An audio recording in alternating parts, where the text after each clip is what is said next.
Imagina se, há 100 anos atrás, depois de 33 anos da abolição da escravatura, um negro poderia se transformar no regente de uma banda. E até mesmo, se ele poderia fundar uma banda. Sim, isso é a nossa história.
O Brasil tem seu corpo na América, mas a sua alma definitivamente não é daqui, é da África.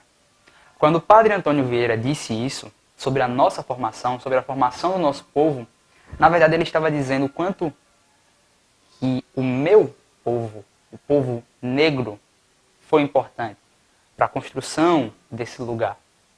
E os negros que vieram da África trouxeram com eles muitos elementos que hoje fazem parte da nossa cultura, especialmente os sons. É conhecido, segundo o grande historiador Gilberto Freire, que escreveu Casa Grande Senzala, que os negros eram os músicos do Brasil colonial. O senhor de engenho que tivesse mais negros na sua orquestra, na sua banda formada para as festividades daquele engenho, era tido como o mais importante da região. Portanto, música sempre fez parte da constituição desse país. E assim que a colônia inicia, assim que esse processo com a cana-de-açúcar, com o ciclo econômico da cana-de-açúcar, toma o Nordeste, aqui as bandas também estavam. Os senhores de engenho, contratavam, chamavam maestros, arranjadores de países como França, Portugal e Inglaterra. Especialmente os da França vieram para o Brasil e trouxeram todo esse repertório europeu para as bandas que aqui foram formadas. Mais uma vez, bandas constituídas por negros. Pois é. É interessante também a gente saber que ao longo do tempo, essas bandas dos senhores de engenho passaram a estar fora dos ambientes coloniais, dos ambientes da cana-de-açúcar. E é assim, por exemplo, que no Vale do Paraíba, em São Paulo, vão surgir as primeiras corporações militares. As primeiras bandas, de fato, militares no Brasil, que são daquela região, da região paulista. As bandas militares, posteriormente, vão resultar nas filarmônicas. Bandas formadas por civis que não necessariamente têm alguma ligação com as corporações da polícia, dos bombeiros, do exército, marinha, aeronáutica. Bandas formadas por pessoas normais, como eu e você, trabalhadores no cotidiano, em profissões que não necessariamente são a música. É daí que em 1858, não se sabe quando, nem porquê, vai surgir a banda 7 de Setembro. É daí que em 1922, um negro, o que é muito representativo, vai fundar uma nova história nessa cidade, a banda 1º de Novembro. É impossível dissociar a história da Pé de Cará da história do negro no Brasil. Impossível. Nosso passado tem tudo a ver com o nosso presente. E é o que vai nos levar à história da Pé de Cará. É fato. Não havia vilarejo do interior sem bandas de música. Elas eram quem levava as festividades das tardes de domingo, as alegrias e engrandeciam os encontros religiosos. Não se sabe como, mas sentindo essa necessidade, um grupo de homens resolveu se unir para dar a Timbaúba um presente. E que presente fantástico! Foi no dia 7 de setembro de 1858 que nasceu a primeira banda da cidade. E não foi a 1º de novembro, foi a 7 de setembro. Que, como relata o ex-maestro da 1º de novembro, Zito Damião, está ligada com a 1º de novembro como que pelo cordão umbilical. A 1º de novembro, dentre elas o seu Marinho Falcão, né, que foi o primeiro presidente, mas junto ao seu Luiz Marinho Falcão, além do mestre Amaro, tinha Francisco Sotero Caio, que foi o primeiro secretário, tinha seu Manuel Inácio, que foi o primeiro fiscal, que não tinha diretoria, só era um fiscal, né? O primeiro fiscal, né? Tinha José Vicente Borges, que era o trombonista, era famoso. Esse em 22, né? Esse em 22. Mas ao lado, atrás desse pessoal, mesmo sem ser pessoal da diretoria, existe um homem que não era muito amigo de São Luís Marinho, compadre, os dois, era Chico de Barro, pai de Fernando de Barro. Francisco Gomes de Barro não foi fundador, mas sempre estava ao lado da diretoria que foi a primeira diretoria, ajudando, colaborando com o ofício dele, né? E foi ele E foi ele o artífice da construção dessa sede. Seu Manuel José dos Santos, que era um dos grandes construtores aqui, muito amigo de Dr. Júlio Queiroz, era dono da Fiação e Tecelagem e da usina Croati, doou esse terreno aqui, isso aqui era um depósito de sal. Por que existe essa vontade tão grande de se trabalhar por um lugar como esse? Porque assim, se nós estamos vivos há 100 anos, é porque com certeza muita gente doou a sua própria vida para fazer com que esse lugar existisse. Mas de onde é que surge? A que vocês acreditam isso? De onde é que surge esse interesse, essa paixão pela 1º de novembro? Exatamente por ser uma entidade sem fins lucrativos, que faz a coisa com amor, é tudo feito por amor. É por isso que todo mundo se apaixona pela 1º de novembro, porque tudo aqui é feito à base do amor, da força. Exatamente isso. Não é? É isso que eu acho. Eu acho que o legado vem do exemplo, tá entendendo? Então nós tivemos no começo o mestre Amaro, nós tivemos o pai de seu Luiz Vilar, né? Tinha aqui um trompista que era seu André Inácio, pessoas que doavam e saía deixando o exemplo. Se sabe que a 7 de setembro não teve uma história tão diferente como a nossa. De más e boas épocas, a música velha vivia. É conhecido que de 1894 até 1917, 6 maestros passaram pela regência da banda. Não era uma época muito fácil para ser músico em Timbaúba. O diretor Francisco José de Montepim resolveu fechar a sede. Para ele não fazia mais sentido ter aquela bagunça. Encaixotou todos os instrumentos até o momento em que ele não aguentou mais os músicos batendo na porta da sua casa, tarde da noite, para fazer alguma festa pela cidade. E um deles, Amaro Jorge da Silva. Guarda esse nome. Ele assumiu a regência da banda 7 de setembro em 7 de setembro de 1918. E por possuir na cidade uma orquestra chamada Orquestra Grossa, composta de saxofone, bombardinos, bombardãos. E sempre que havia festa na cidade, Francisco Xavier lhe chamava. Eles tocavam e ao final da festa encaixotava os instrumentos novamente. Mas é interessante a gente pensar também que já naquela época, como eu disse, a banda não vinha muito bem.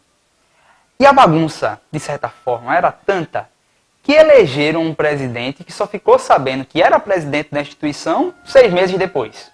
O nome dele, Jader de Andrade. No fim de tudo, Francisco Xavier resolve encaixotar os instrumentos de vez. E, teoricamente, em meados da década de 1920, finaliza-se a história da 7 de setembro, segundo ordem de Jader de Andrade. Mas o próprio Jader de Andrade precisou da 7 de setembro para tocar na inauguração do Coreto José Bonifácio, no que hoje se conhece como Alto da Independência. Isso em 7 de setembro de 1922, quando o Brasil fazia 100 anos de independência.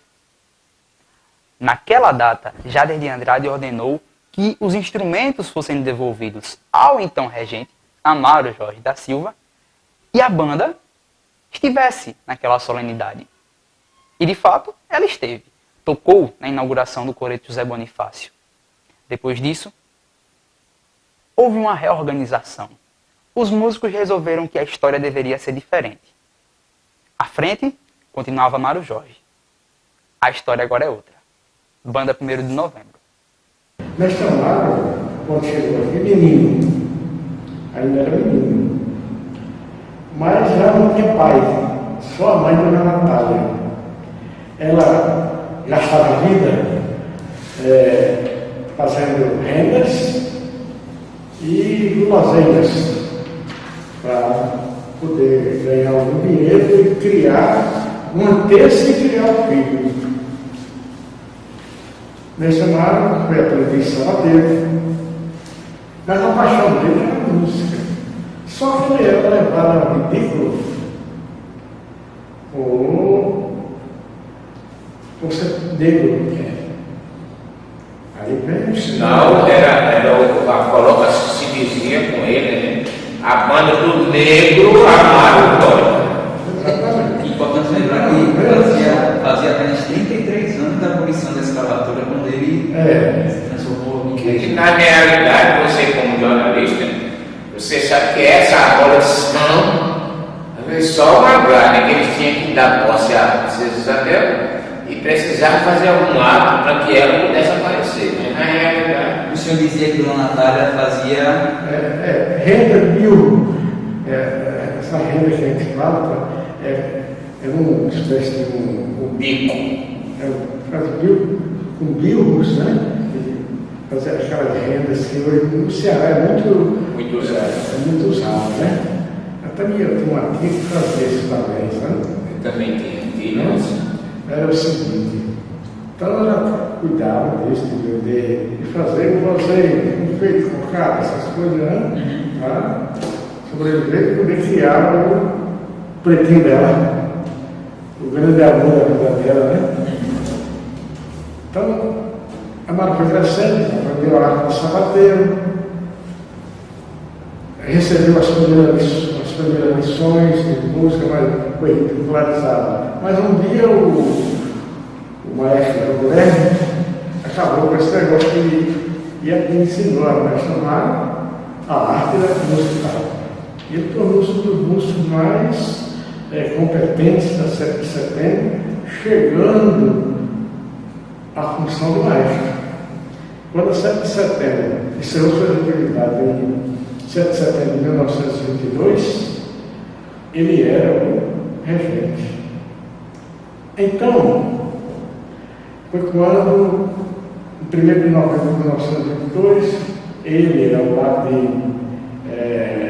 Luiz Maria Falcão, José Inácio, Francisco Santana Caio, José Vicente Borges, o professor Severino Francisco Silva, que era professor, que era professor Cozinho, né?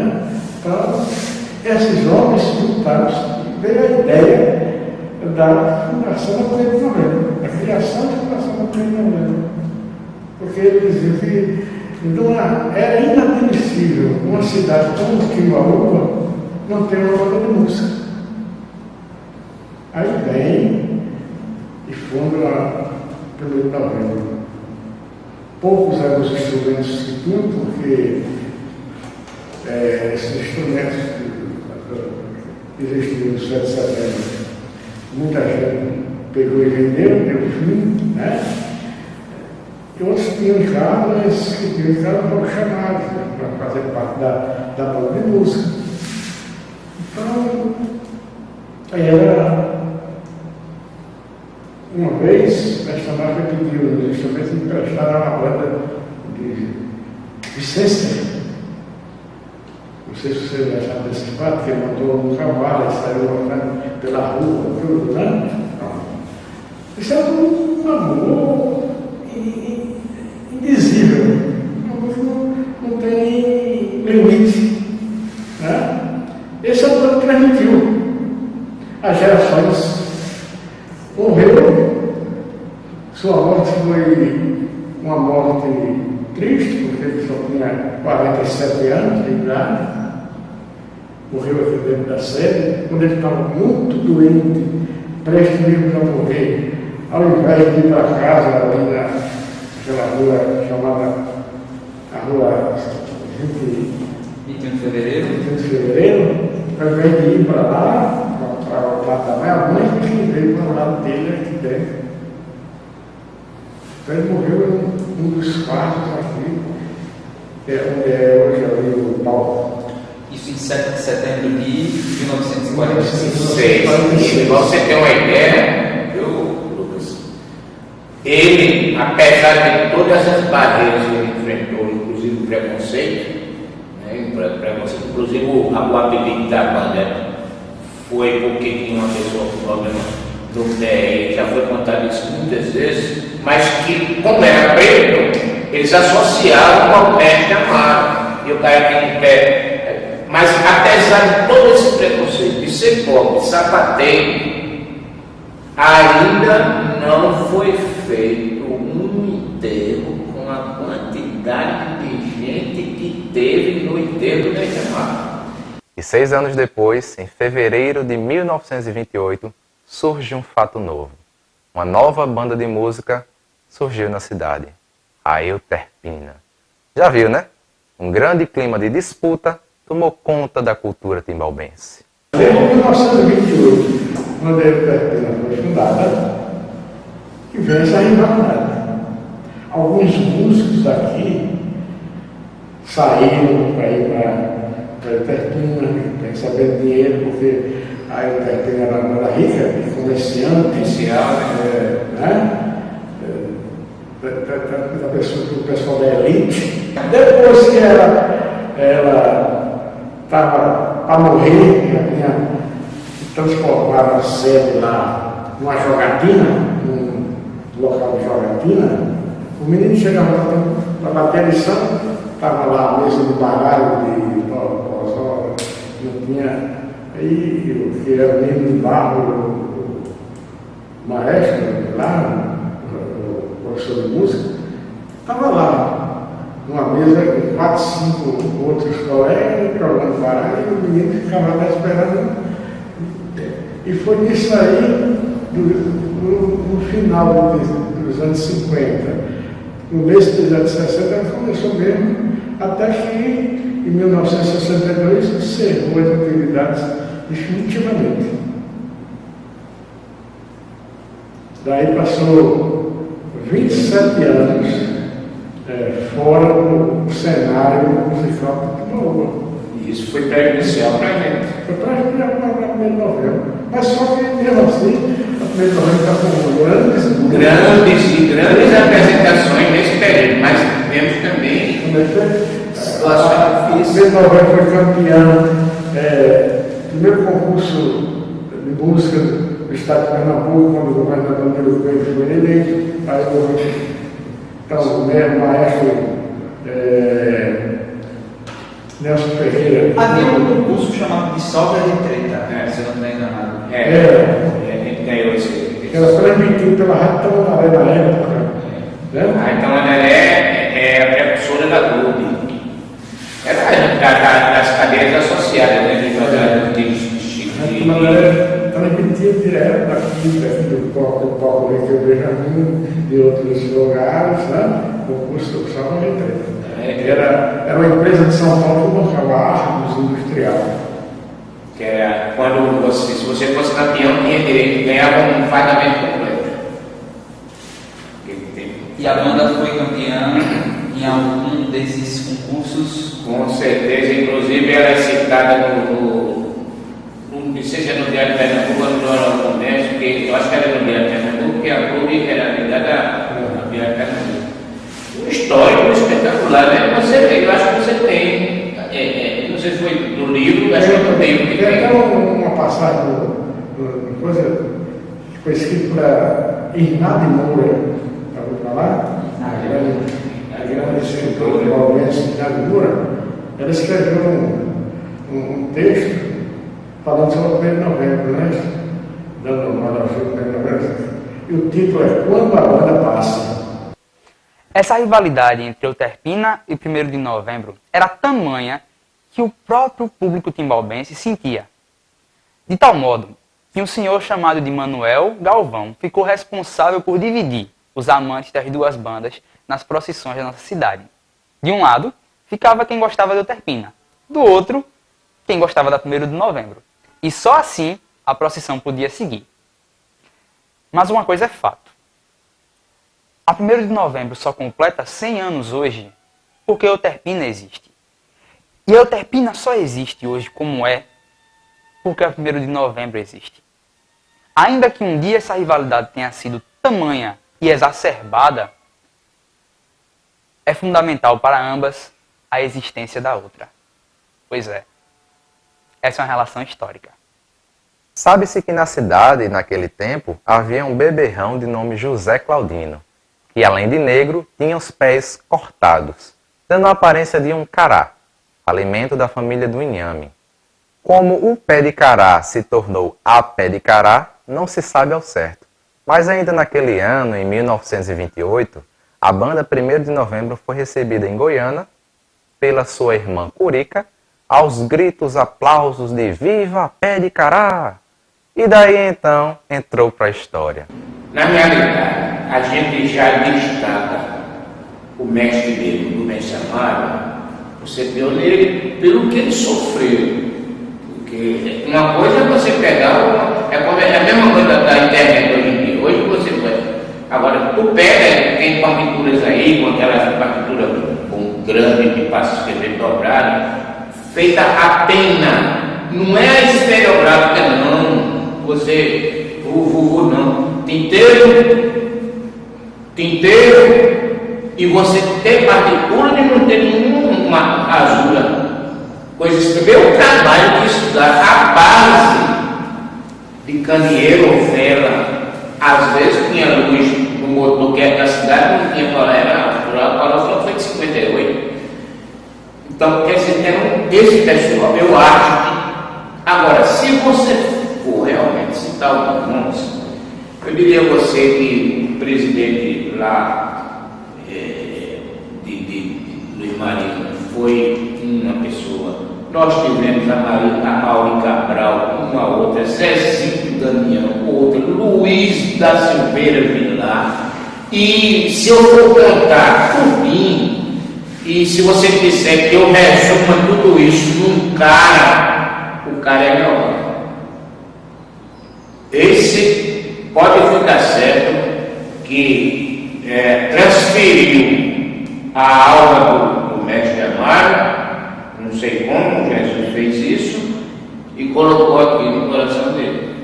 Então são muitas pessoas, aí você tem que citar Zé João, o que ele falou aí, o Zé João, o João Cunha do trombone, João Cunha do trompete, João Cunha do trombone, a banda formava aqui, o pagamento era uma camisa por dentro social, uma gravata e uma túnica em cima.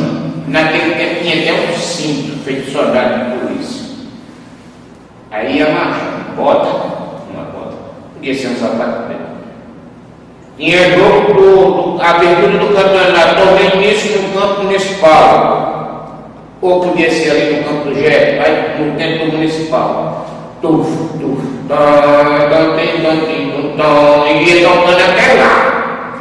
Chegava lá, João Cunha tirava as vestes, ia jogar pelo Jé, jogar. Quando terminava o jogo, botava e vinha Então, faz medo eu dizer a você, citando nomes, porque a gente vai esquecer outros nomes.